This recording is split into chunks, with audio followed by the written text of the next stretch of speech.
todo comienza con una promesa rota. Trabajar duro debería garantizar tranquilidad. Entonces, ¿por qué millones de personas hacen todo bien y aún así viven al borde del colapso financiero? Desde lejos, el dinero parece una herramienta neutra, silenciosa, obediente, pero bajo la superficie gobierna decisiones, horarios, miedos y sueños. La libertad financiera brilla como un espejismo que pocos alcanzan. Y la pregunta es inevitable: ¿en qué momento el dinero dejó de servir y empezó a mandar? Mucho antes de cuentas bancarias y tarjetas, el valor era tangible. Se intercambiaban granos, ganado, tiempo, esfuerzo. La riqueza estaba ligada a la supervivencia colectiva, no a la acumulación infinita. No existían intereses invisibles ni deudas eternas, solo acuerdos humanos simples y limitados. Con el paso de los siglos, el intercambio directo dejó de ser suficiente. Aparecieron las monedas. Por primera vez, el valor se estandarizó. Y por primera vez también, acumular fue posible sin producir directamente. El dinero dejó de medir trabajo y comenzó a medir poder. Quien lo controlaba el tiempo de otros. Imperios crecieron, jerarquías se endurecieron. La herramienta empezó a cambiar de manos y de propósito. Durante siglos, el dinero fue físico, visible, pesado, hasta que se transformó en promesa, en número, en confianza escrita. Así nació el crédito, y con él una dependencia silenciosa. Pedir prestado dejó de ser excepción, se volvió costumbre. Gobiernos, empresas y familias aprendieron a vivir adelantando el futuro. El progreso tenía un costo, que casi nadie miraba. Tras las grandes guerras del siglo XX, el consumo se convirtió en identidad. Comprar ya no era solo necesidad, era pertenencia. Pero nadie enseñó cómo administrar. La educación financiera quedó fuera del aula, y el vacío empezó a crecer. Hoy el dinero es digital, rápido e invisible. Se gana con esfuerzo y se pierde con un clic. No por falta de inteligencia, sino por falta de educación. El dinero no es el enemigo, tampoco el salvador. Es un amplificador. Y todo amplificador depende de quién lo use. Durante generaciones, una idea se repitió como verdad absoluta. Quien trabaja duro, progresa. El esfuerzo se convirtió en virtud incuestionable. Nadie preguntaba qué pasaba cuando el esfuerzo no alcanzaba. Con la revolución industrial, el trabajo se volvió repetitivo. A cambio, surgió una promesa: estabilidad, un salario fijo, una vida predecible. Pero el dinero fluía en una sola dirección. El salario resolvía el presente, pero hipotecaba el mañana. Si el cuerpo se detenía, el ingreso también. La libertad financiera nunca estuvo en el contrato. Las escuelas enseñaron a obedecer horarios y buscar empleo, pero omitieron cómo funciona el dinero: presupuestos, intereses, ahorro, inversión. No fue casualidad. Un sistema predecible no necesita personas financieramente libres. A mediados del siglo XX, algo se rompió. Personas que habían seguido todas las reglas no avanzaban. Trabajaban más, pero el dinero rendía menos. El tiempo se consumía sin contabilizarse. Cada año sin educación financiera costaba oportunidades. Y aún así, nadie lo notaba. Hacendar prometía alivio, pero el ingreso crecía al mismo ritmo que el gasto. Más salario, más presión. El progreso se anulaba a sí mismo.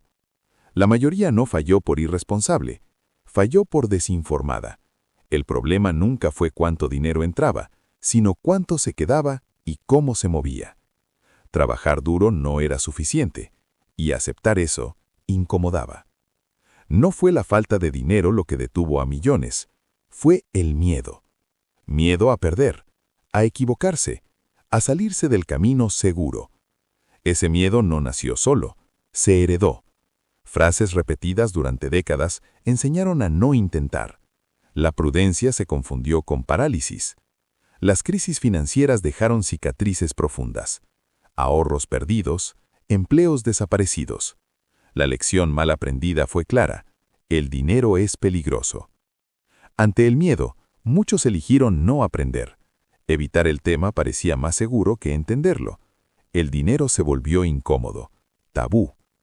La seguridad prometida era frágil, dependía del entorno, y cuando el entorno cambiaba, todo se derrumbaba. No decidir también era una decisión. El dinero quieto perdía valor. El tiempo pasaba, y el miedo cobraba intereses invisibles.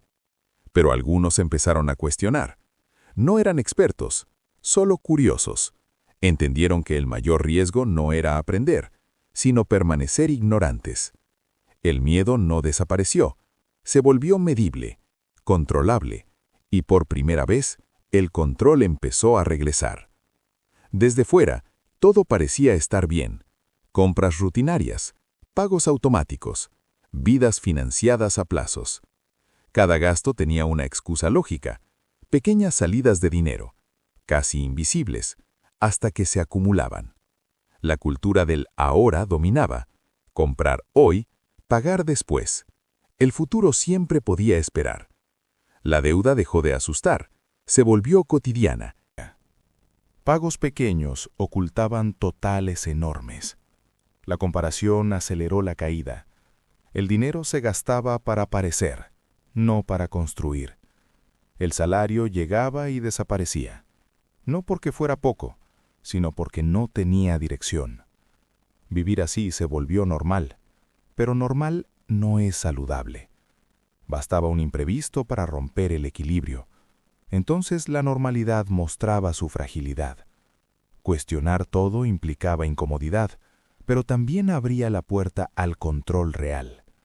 Aprender es cómodo, aplicar no. El cambio ocurrió en silencio, en decisiones pequeñas, repetidas. El primer presupuesto no fue perfecto, solo claro. Por primera vez el dinero tenía un mapa. Cambiar hábitos dolió. Decir no, frenar impulsos, renunciar a lo inmediato. Con el tiempo la fricción disminuyó. El hábito reemplazó a la fuerza de voluntad. Ahorrar dejó de ser lo que sobraba, se volvió prioridad, y con él llegó algo nuevo: calma. La ansiedad bajó, el control aumentó, la relación con el dinero cambió. El progreso era lento, pero ahora tenía dirección. Por primera vez el mes no terminaba en cero, y apareció una nueva pregunta: ¿y ahora qué? Invertir sonaba lejano, peligroso, exclusivo, pero el dinero quieto perdía. Sin moverse se hacía más pequeño. Invertir no era apostar, era asignar con intención, separar ingreso de tiempo. No empezó con grandes sumas, empezó con poco y con miedo, pero un miedo ahora controlado. El verdadero poder no estaba en la cantidad, sino en el tiempo. Hubo errores, pero ya no eran tragedias, eran lecciones. Mientras muchos seguían intercambiando tiempo por dinero, otros empezaban a acumular resultados invisibles. La identidad cambió, de trabajador a administrador de recursos. El dinero empezó a generar dinero, no por magia, por disciplina. Y surgió un nuevo desafío: proteger lo construido. Las crisis no llegan sin aviso. El entorno cambió y golpeó. Ingresos en riesgo, mercados cayendo. Esta vez la diferencia fue la preparación. Aquí la educación financiera se pone a prueba. Decisiones bajo presión, emociones intensas. El fondo de emergencia compró tiempo, y el tiempo fue poder. No hubo pánico, hubo ajustes, decisiones conscientes. La tentación de abandonar apareció, pero retroceder ahora costaba más que seguir. La resiliencia fue silenciosa, rutinas sostenidas, procesos largos. La crisis no evitó la caída, evitó el colapso.